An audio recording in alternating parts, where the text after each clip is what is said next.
Lad os alle bede. Evig almægtige Gud,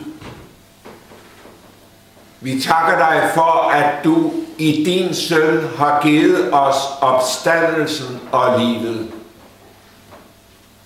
Og nu takker vi dig, du hellige ånd, fordi du er livets ånd, og vi beder om, at vi må få lov til at erkende, at Guds ord er ånd og liv. I Jesu Kristi navn. Amen. Dette hellige evangelium står skrevet hos evangelisten Lukas i det 7. kapitel fra vers 11 til 17. Derefter gik Jesus til en by, som hedder Nain, og hans disciple og en stor skare gik sammen med ham. Men da han nærmede sig byporten, se, der blev der båret en død ud, som var sin mors eneste søn, og hun var enke. Og en stor skare fra byen fulgte med hende. Da Herren så hende, ynkedes han over hende og sagde, græd ikke. Og han gik hen og rørte ved borgen. Bærerne stod stille, og han sagde, unge mand, jeg siger dig, rejs dig op. Da satte den døde sig op og begyndte at tale, og Jesus gav ham til hans mor. Alle blev fyldt af frygt og priste Gud og sagde, en stor profet er fremstået iblandt os, og Gud har besøgt sit folk.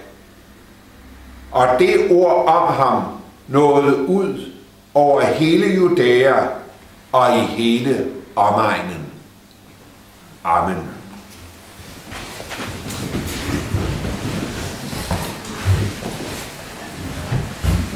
Må ikke de fleste af os kan huske en enkelt sætning fra Blichers Rosekræmmeren, hvor han siger det sådan, den største sorg i verden her er dog at miste den, man har kær.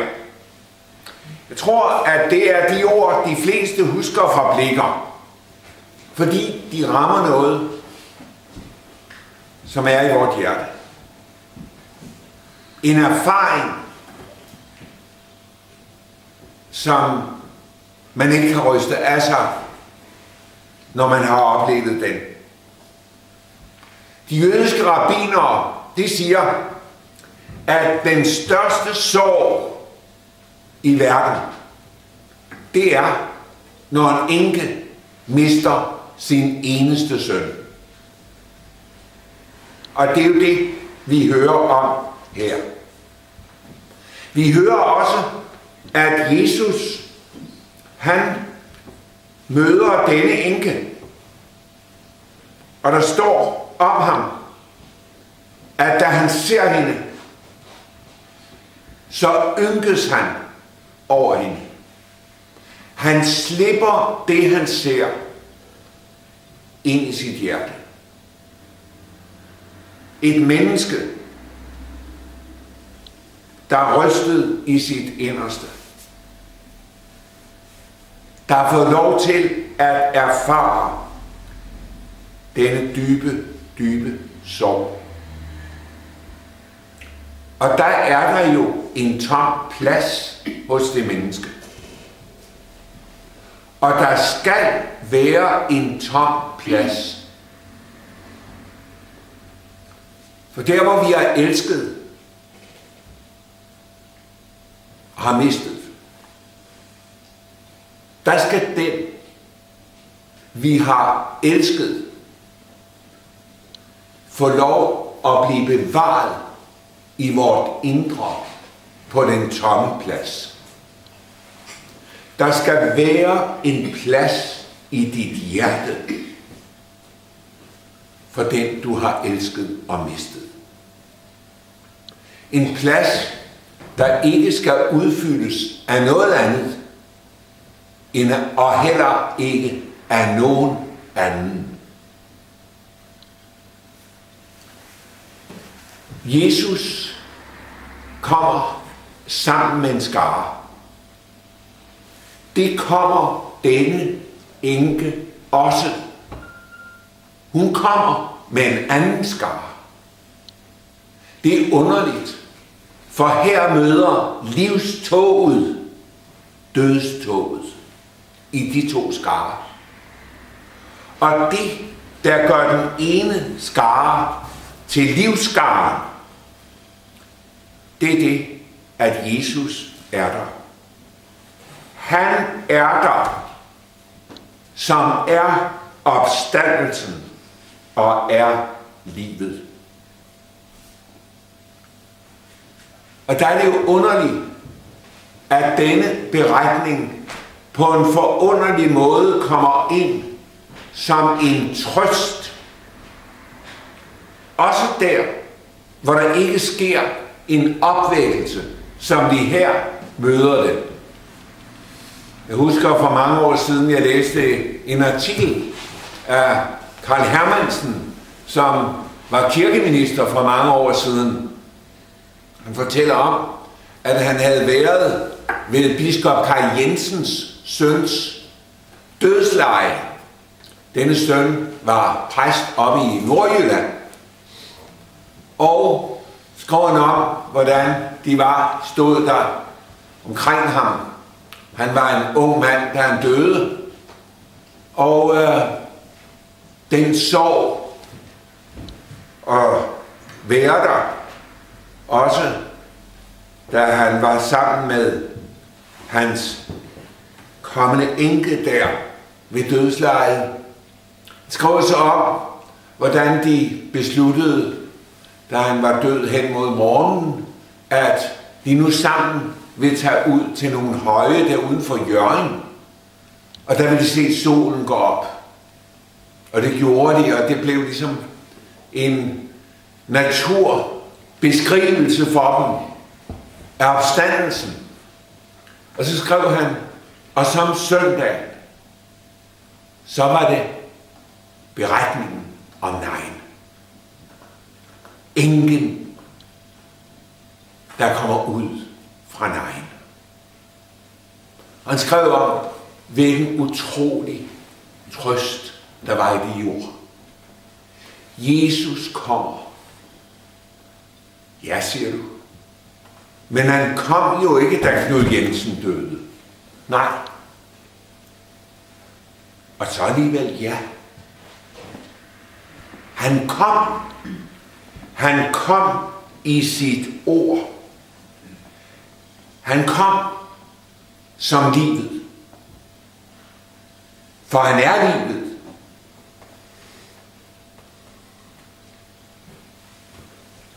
Han kom som den, der giver os denne forunderlige forvisning. Jeg har et evigt liv i døden. En evig fred i Jesu blod. Han kom og sagde et ord. Og det gør han også til os. Også i vores sorg. Han kom med dette ord. Og det forunderlige er jo, at dette ord har og er bærer af opstandelsens kraft. Og har et andet syn på døden, end det vores øjne ser. Paulus skriver sådan i Filipperbrevet kapitel 1, vers 23. Jeg længes efter at bryde op og være sammen med Kristus, for det er langt det bedste. Det er egentlig tankevækkende ord, hva'? Det ord at bryde op, det kun er brugt ganske få gange i Nye Testamente. Og det bruges her, og så bruges det også, hvor Jesus taler om, at man skal bryde op fra et bryllup. Og det er jo ikke noget, der sådan set fylder en. Men den store sorg, og det er jo en glædesfest, man bryder op fra.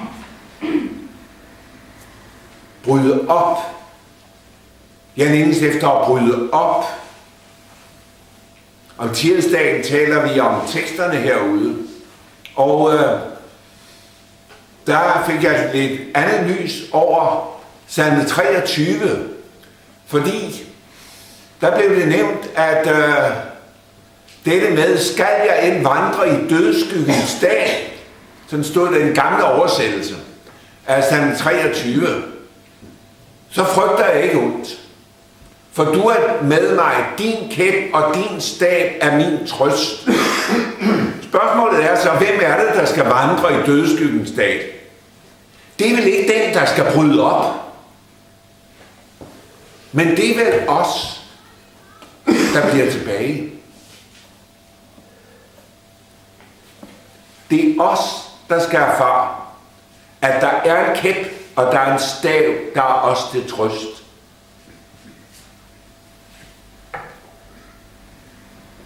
Det er os, der skal erfare, at der i dødsskyggens dag, der dækker han bord for os.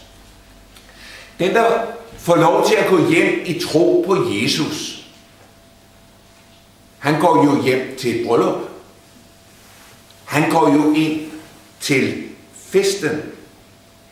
Livets fest. Ja, siger du. Men døden betyder jo der alligevel adskillelse for os her på jorden.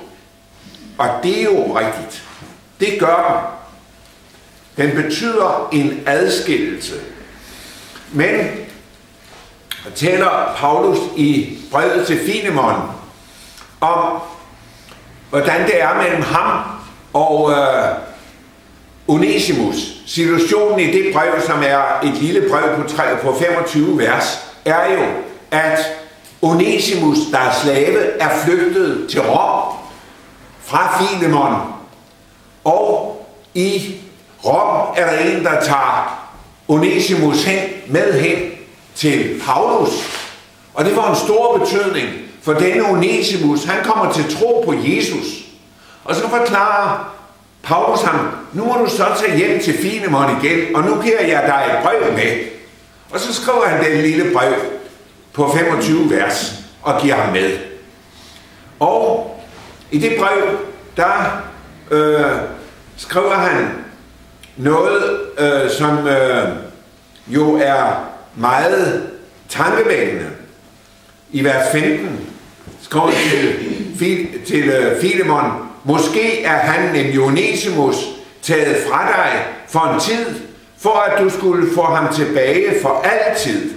Ikke længere som slave, men som en, ikke mere som en slave, men som en kær bror. Egentlig står der jo her, at du skal eje ham evigt. Ikke længere som slave, men som kær bror.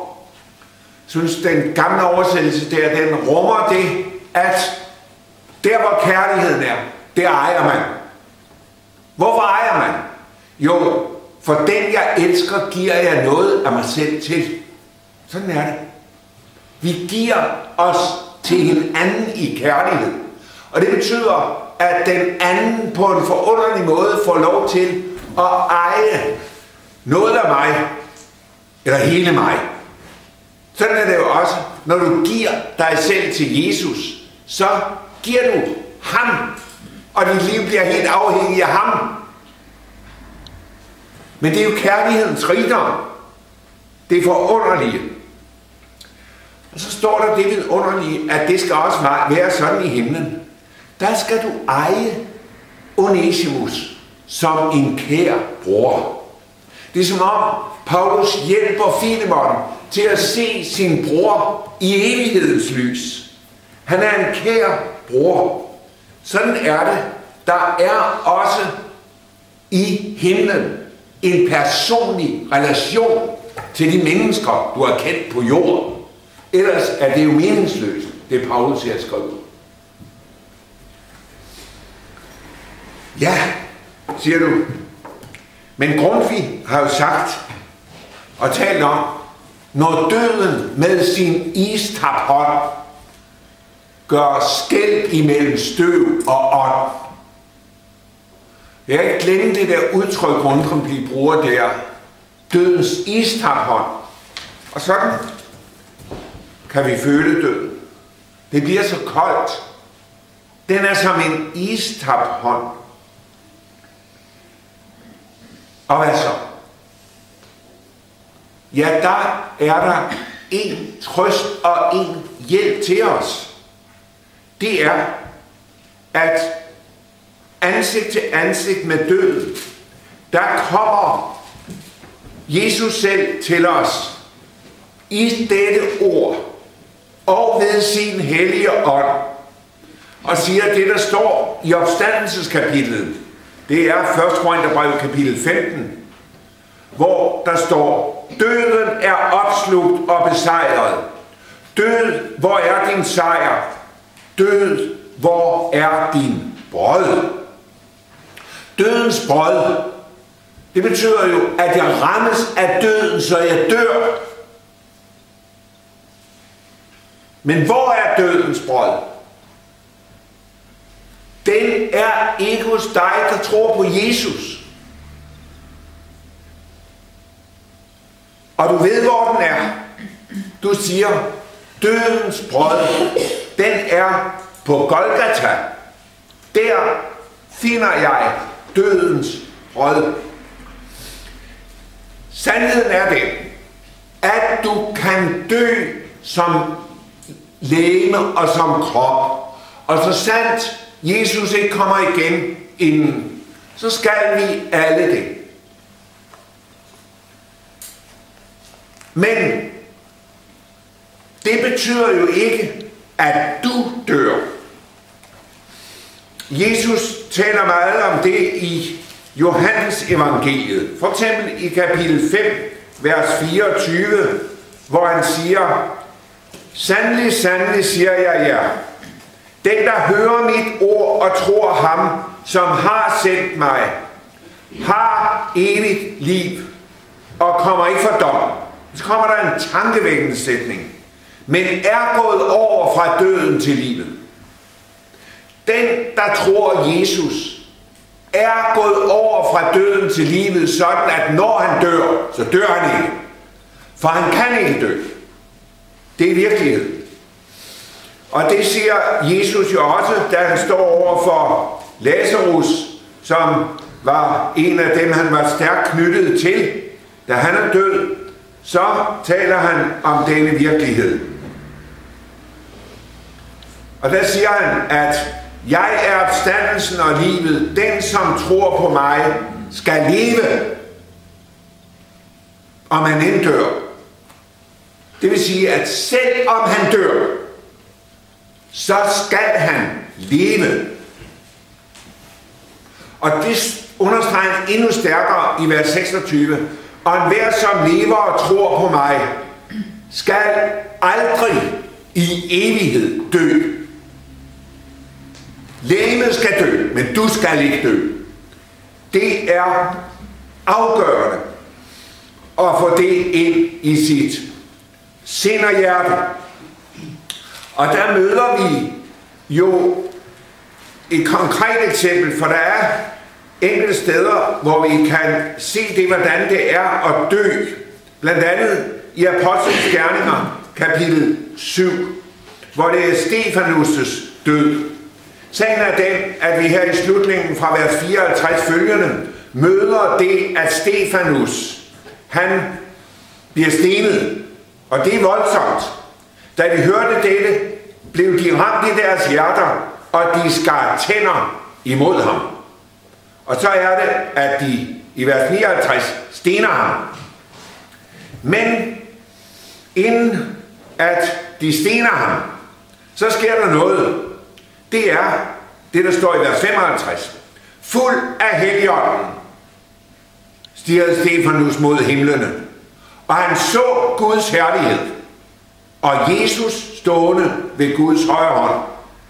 Og han sagde, nu ser jeg himlen åben. Er det ikke en vidunderlig skildring af en kristens død? Du, der længes efter den hellige ånd, du får Helligånden i din død. Ja, siger du, det har jeg jo fået. Ja, men du får det også i din død. Jeg tror, at dette er fuld af Helligånden. Det er ikke et udtryk for, at Stefanus, det var han et åndens menneske. Men jeg tror, meningen er her, at han da netop oplever det, at jeg får den Helligånd i en fylde, som jeg aldrig har oplevet det.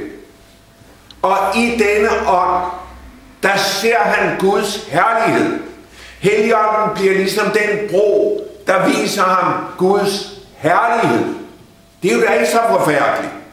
Og han ser Jesus stående ved almagtens højre hånd. Og så siger han, nu ser jeg himlen åben.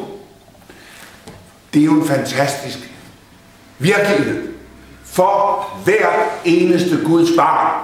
Tro ikke, at dette her er en elitekristen.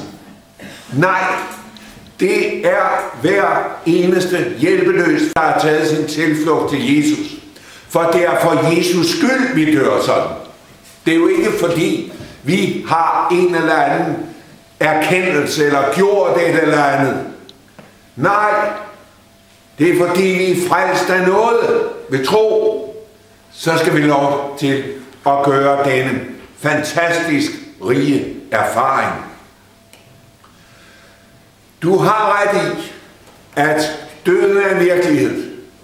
Og du har også ret i, at det, at vi skal skilles fra vort legeme, det er ikke romantik, som man mente i begyndelsen af 1800-tallet, og hvor vi havde flere, der tog deres eget liv, for nu skulle de forenes med den elskede i døden. Hvis to unge ikke kunne få hinanden, så fandt de ud af, at det klarer vi ved at tage vores eget liv. Der var ikke forkvaklet syn på døden. Sådan er døden ikke. Men for et Guds barn, der er den virkelighed, at i det øjeblik, hvor jeg skal skilles, hvor ånd og legeme skal skilles, der ser jeg himlen åben. Han har mig åbnet himlens port. For mig har Jesus fyldest gjort. Og det er det forunderlige. Dette, at Jesus har gjort fyldest for dig. Og det er den virkelighed, du skal komme ind i. Der er gjort fyldest, der er betalt for alle mine synder med Jesu blod. Han er et sonoffer, et skyldoffer for alle mine synder. Det er sådan, jeg skal møde ham. Og derfor er jeg fri. Derfor er jeg løst fra det, der er det aller værste hos mig, det er nemlig min synd. Jeg er løst fra det, for han har taget det over på sig og lidt straffen under det, og jeg er fri. Det er jo det forunderlige evangelium. Og så står jeg jo i det forunderlige rige, som Johannes Åbenbaring 22 taler om. Jeg står der ved floden med livets vand. Den flod, der vælger ud fra Guds og Lammets trone. Der står jeg. Der er en livsstrøm, der udgår fra Jesus. Og det er det levende vand. Nu skal jeg møde ham ansigt til ansigt. Og det ord skal levende gøres. Om nogen tørster, han kommer til mig og drikke. Der skal jeg få lov til i al evighed, i åndelig forstand, at drikke af den levende strøm, der udgår fra ham, så jeg fyldes af hans liv. Nu står jeg der ved livets træ.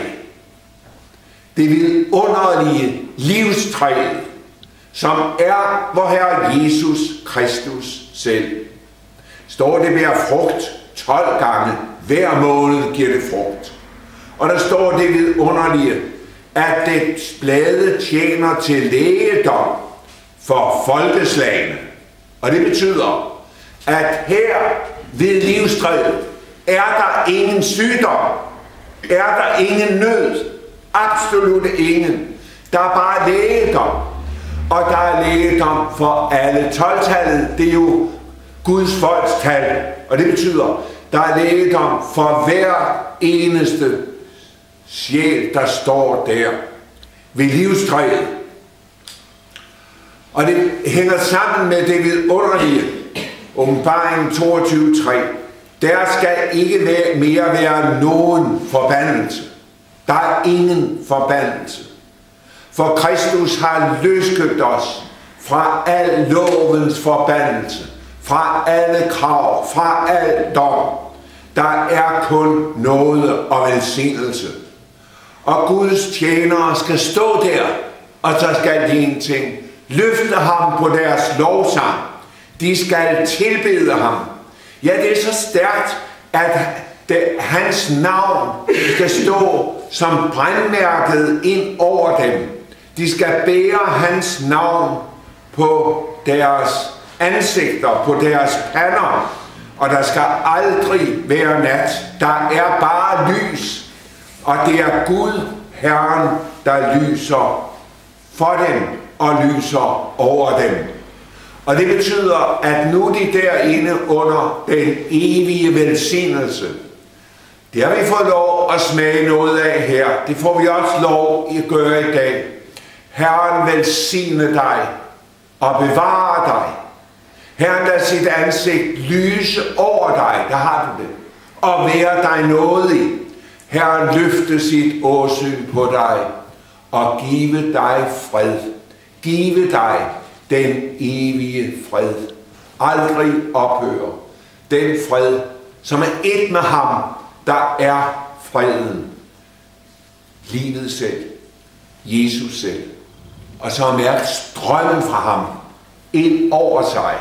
Ind over dit forklarede legeme. Ind over din ånd. Ind over det allerdybeste i dig. På en sådan måde, at du oplever, at din nye eksistens, den er blevet en himmelsk sang. Jesus, Jesus, fuldkommen nok. For himmel og jord er gemt i det ene ord, Jesus. Denne virkelighed, den er forunderlig. Det er saligheden. Det er henførelsen hos Gud. Og her er vi jo inde ved det eneste i opstandelsen. Tænk derude ved grænsen og møde livet, det guddommelige liv. Og så erfare, at dette liv forvandler mig og gennemtrænger mig, og jeg bliver Jesus lig i evighedernes evigheder. Det er, hvad intet øje har set, hvad intet øre har hørt, og hvad der ikke er opkommet i noget menneskes hjerte. Amen.